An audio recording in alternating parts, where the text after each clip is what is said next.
আসসালামু আলাইকুম dear learners. আজকে এসেছে ট্রান্সফরমেশন অফ সেন্টেন্সের অ্যাসার্টিভ টু ইন্টারোগেটিভ সেন্টেন্স কীভাবে করবে সেটা আমি তোমাদেরকে আজকে ক্লাসে শিক্ষা দেব। তো আমরা চলে যাই আমাদের হোয়াইট বোর্ডে। সেখানে হচ্ছে হি ইজ ওয়ার্কিং ম্যান। আচ্ছা, এটা হচ্ছে অ্যাসার্টিভ। কীভাবে আমরা অ্যাসার্টিভ চিনলাম? যে অ্যাসার্টিভ সেন্টেন্স শুরু হওয়ার প্রথমেই হি থাকে এবং তার মানে হচ্ছে অ্যাসার্টিভ সেন্টেন্স শুরু হয় সাবজেক্ট দিয়ে। এখানে হচ্ছে সাবজেক্টের পরে বার্ব হবে, বার্বের পরে আমাদের যা অতিরিক্ত কিছু থাকে। আচ্ছা দেখো, বার্বের পরে যেটা আমাদের অতিরিক্ত থাকে সেটা নিয়ে প্রশ্ন নয়। অ্যাসার্টিভ সেন্টেন্স শুরু হয় কি দিয়ে?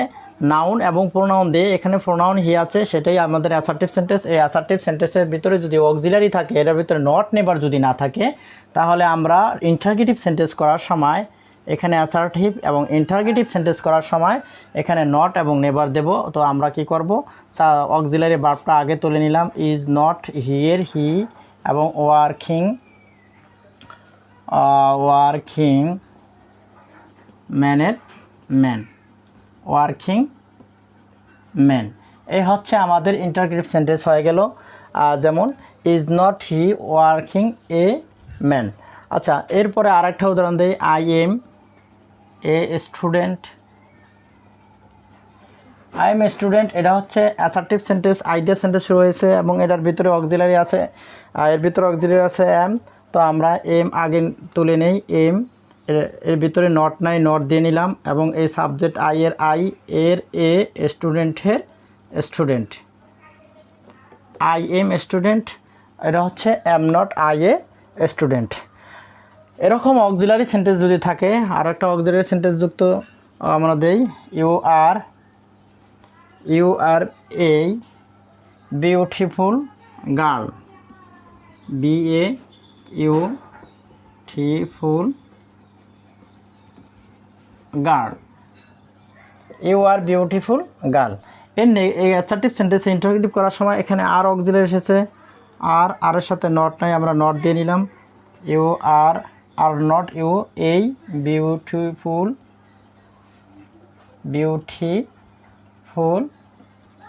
গার্ল। এখানে নোট অফ ইন্টারোগেশন হবে। এই জাতীয় যদি অক্সিলারি ভার্ব থাকে, তাহলে আমরা কি করব? যদি নট না থাকে, অক্সিলারি ভার্বের শেষে যদি আমাদের অক্সিলারি ভার্বের সাথে বা ওই সেন্টেন্সের ভিতরে নট নেবার না থাকে, তাহলে আমরা অক্সিলারি ভার্বটা প্রথমে টেনে দিয়ে নট নেবার দেব। আচ্ছা, ইন্টারোগেটিভ সেন্টেন্সের এরকম গঠনটা হচ্ছে auxiliary verb plus subject plus মূল ভার্ব প্লাস অবজেক্ট। এই হচ্ছে ইন্টারোগেটিভ সেন্টেন্সের গঠন এইভাবে। আর যদি এই সেন্টেন্সের ভিতরে নট থাকে, তাহলে আমরা কি করব? নট থাকলে কি করব? He is not a student. STUDENT, he is not a student. এখানে নট আছে, নট আমরা বাদ দিয়ে দেবো, শুধুমাত্র ইজ দেব। Is he a student. এ হয়েছে আমাদের interrogative sentence. Is he a student, যেহেতু নট আছে, নট আর হবে না। যেমন আরেকটা দিই, you are not a good man. Man. এখানে যেহেতু নট আছে, তো আমরা নট উঠিয়ে দিলাম, আর হবে এখানে ইউর হবে, are you a good man হবে। এ হচ্ছে আমাদের ইন্টারোগেটিভ সেন্টেন্সের সিস্টেম। যদি নট থাকে, সেন্টেন্সের ভিতরে যদি নট থাকে, তো ইন্টারোগেটিভ সেন্টেন্স অক্সিলারি সেন্টেন্সটা তুলে নিলে আমাদের নট হবে না, এবং যদি নট না থাকে তাহলে নট দিতে হবে। আচ্ছা, এরপর হচ্ছে ডু ডাজ ডিটের ব্যবহারটা আমরা দেখি।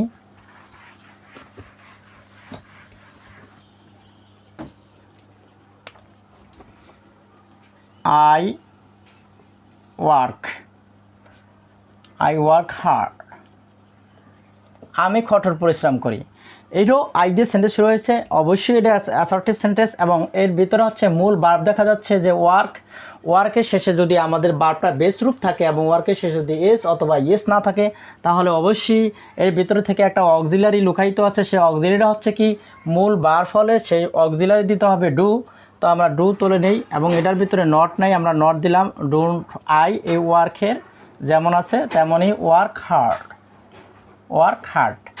তো বন্ধুরা, আবারও দেখো, আমি কি করেছি, মূল ভার্ব এসেছে, মূল ভার্ব থেকে এখানে এস অথবা ইয়েস নেই এবং ভার্বটা পাস্ট টেন্স না, তার মানে হচ্ছে ভার্বটা প্রেজেন্ট টেন্স এবং ভার্বের ফার্স্ট রূপ প্রথম রূপ।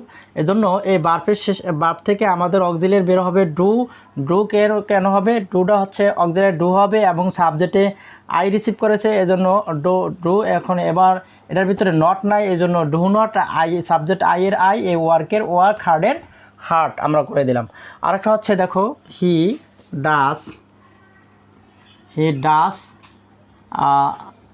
দি ওয়ার্ক, অথবা হি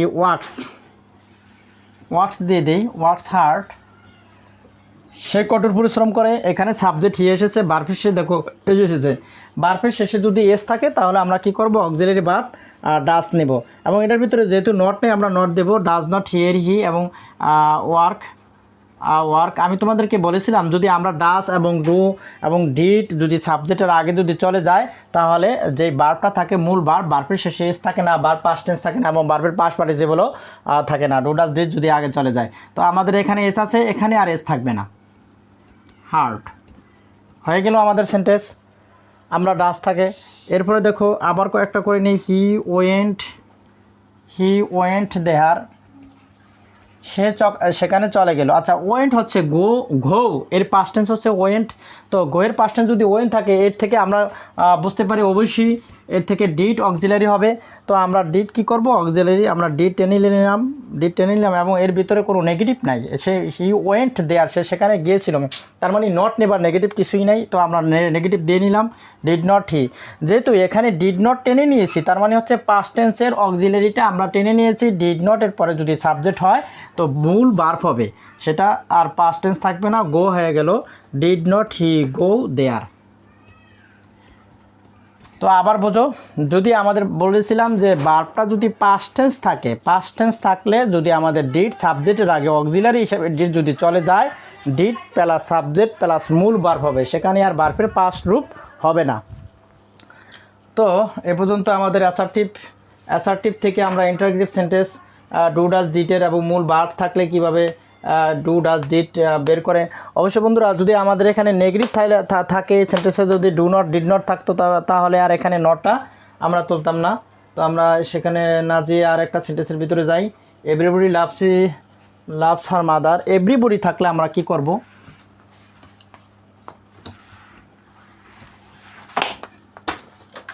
তো আমাদের সেন্টেন্সের ভিতরে দেখা যাচ্ছে এভরিবডি থাকলে আমরা কিভাবে করব,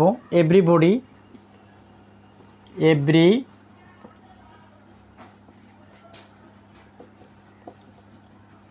লাভস হার মাদার। তো অ্যাসার্টিভ সেন্টেন্সে যদি এভরি থাকে, এভরির জায়গায় শর্ত হচ্ছে আমরা এভরির জায়গায় হু বসিয়ে নেব, এভরির জায়গায় হু দিব। অ্যাসার্টিভ সেন্টেন্সে যদি এভরি থাকে, ইন্টারোগেটিভ সেন্টেন্স করার সময় এভরির জায়গায় হু দেব এবং হু ডাজ নট, এভরিবডির জায়গায় আমরা হু দেব এবং এখানে যেহেতু এস এসেছে তো আমরা ডাজ নট ব্যবহার করব। হু ডাজ নট নেই, নট দিতে হবে এবং এসেছে এই জন্য ডাজ হবে। Who does not everybody loves her mother, who does not love her mother, who does not love her mother. এ হচ্ছে আমার ইন্টারোগেটিভ সেন্টেন্স। যদি এভরি থাকে, এভরিবডির জায়গায় আমরা কি করব, এভরিবডির জায়গায় আমরা হু ব্যবহার করব এবং এখানে যে আমাদের এস আছে এজন্য আমরা ডাজ নট ব্যবহার করব। হু ডাজ নট দিলে এভরিওয়ান জয়েন্ট দি পার্টি। আরেকটি দেখি, এভরিওয়ান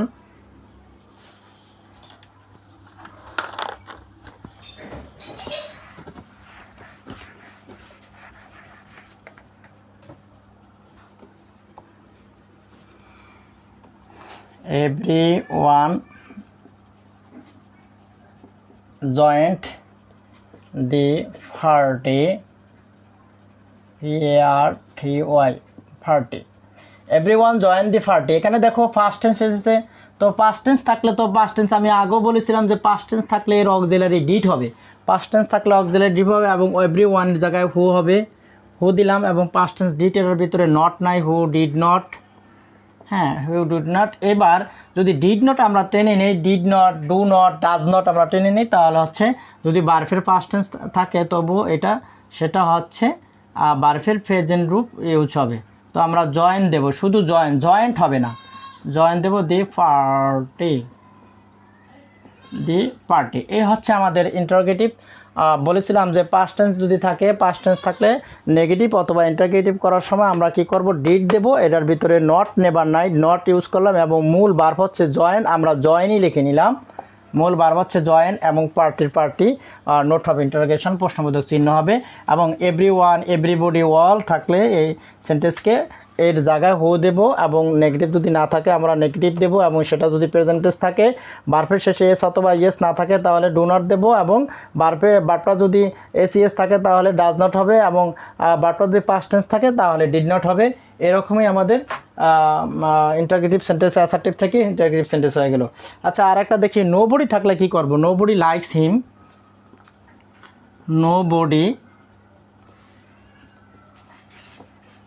লাইকস হিম। নোবডির জায়গায় দেখো এই সেন্টেন্সটা করার অতি নিয়ম হচ্ছে ইজি ব্যবহার। নোবডি, নান, নাও, নো ওয়ান, নোবডি, নান এবং নো ওয়ান এরকম থাকলে আমরা কি করব, শুধুমাত্র কোনো চিন্তা ভাবনা ছাড়াই এই হু বসিয়ে দেব, এবং এই লাইকসের লাইকস যেমন আছে তেমন, বাস। এটার ভিতরে আর কোনো সেন্স নাই, এটার ভিতরে আমাদের নট নেভার, ওই did not, does not, do not কিছুই ঝামেলা নেই। তো আমরা কি করব, সেন্টেন্সে অ্যাসার্টিভ সেন্টেন্সে আমরা নোবডি দেখছি, প্রোনাউন নোবডি প্রোনাউন দিয়ে শুরু হয়েছে, অতএব আমরা কি করব, nobody, no one, none, none can এগুলা থাকলে, নো ওয়ান, না, নোবডি থাকলে আমরা কি করব, এই জায়গায় হু বসিয়ে দেবো, এবং ভার্ব সেখানে এস থাকুক, নাইলে না হয় নাই থাকুক, অথবা পাস্ট টেন্স থাকুক, যেভাবেই থাকুক না কেন আমরা শুধুমাত্র নোবডির জায়গায় হু দেবো, আর কোনো চেঞ্জ হবে না। থ্যাংক ইউ বন্ধুরা, এই পর্যন্তই আমাদের আজকে অ্যাসার্টিভ টু ইন্টারোগেটিভ সেন্টেন্সের রুল আমরা শিখলাম। পরবর্তী ক্লাসে বাকি যে রুল আছে আমি তোমাদেরকে শিক্ষা দেব। Thank you, no more today.